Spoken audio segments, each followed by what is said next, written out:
Gaza के रफा शहर में रविवार यानी कि 26 मई की रात एक टेंट शिविर पर इजरायली हवाई हमले में 45 लोगों की मौत हो गई, जिसे लेकर इंटरनेशनल लेवल पर अब नाराजगी बढ़ रही है।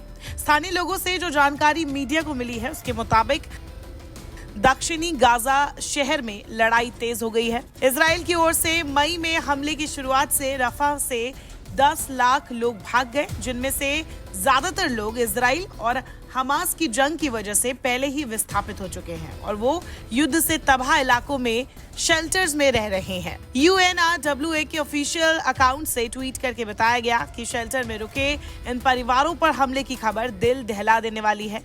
UNRWA ने लिखा है कि गाजा इस धरती पर नरक बन गया है। उधर इजरायली प्रधानमंत्री बेंजामिन नेतन्याहू ने कहा कि मौतें एक दुखद गलती थी और उन्होंने जांच का वादा किया है। इजरायल ने दावा किया कि हमले में हमास के 2 नेता मारे गए।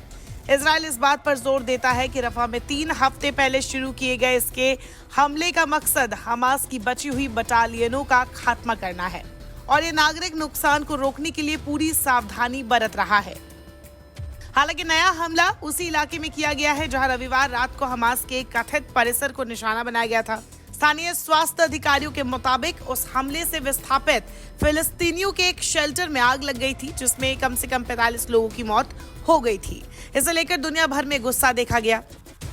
फिलिस्तीनी नागरिक सुरक्षा और फिलिस्तीनी रेड क्रिसेंट के मुताबिक रात में किए गए हमलों में उत्तर पश्चिम रफा के तेल अल सुल्तान इलाके में कुल 16 लोगों की मौत हो गई। इजराइल का कहना है कि वो गाजा इजिप्ट सीमा के पास पूर्वी रफा में सीमित अभियान चला रहा है, मगर स्थानीय निवासियों के मुताबिक जो खबर आ रही है उससे पता चलता है कि रफा के पश्चिमी हिस्सों में रात भर भारी बमबारी हुई।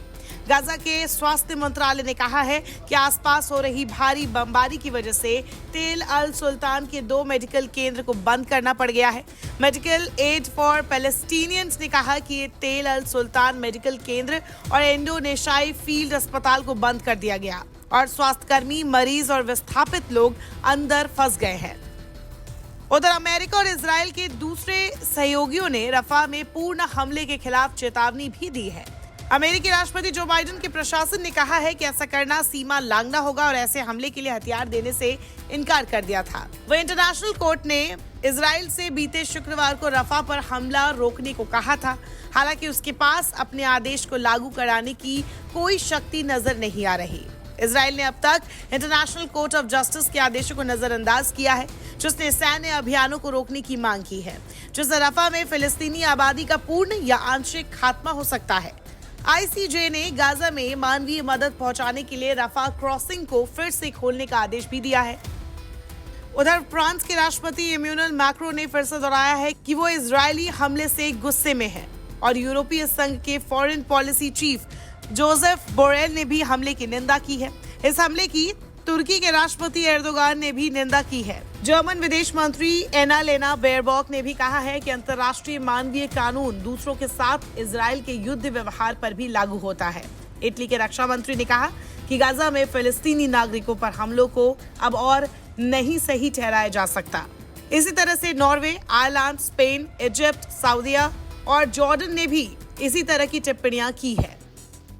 लेकिन बेंजामिन नेतन्याहू रुकने का नाम नहीं ले रहे हैं। नेतन्याहू ने हमास को खत्म करने की कसम खा ली है। हालांकि अब उनकी मुश्किलें बढ़ भी सकती है, क्योंकि विरोध के बीच संयुक्त राष्ट्र सुरक्षा परिषद ने 29 मई को एक आपातकालीन बैठक भी बुलाई है। नमस्कार, मैं हूं मानक गुप्ता। अगर आपको हमारा ये वीडियो पसंद आया हो तो इसे लाइक और शेयर जरूर करें और हाँ, हमें सब्सक्राइब और फॉलो करना ना भूलें ताकि आप देश और दुनिया की कोई खबर मिस ना करें। तो जुड़े रहिए हमारे साथ और देखते रहिए न्यूज़ 24।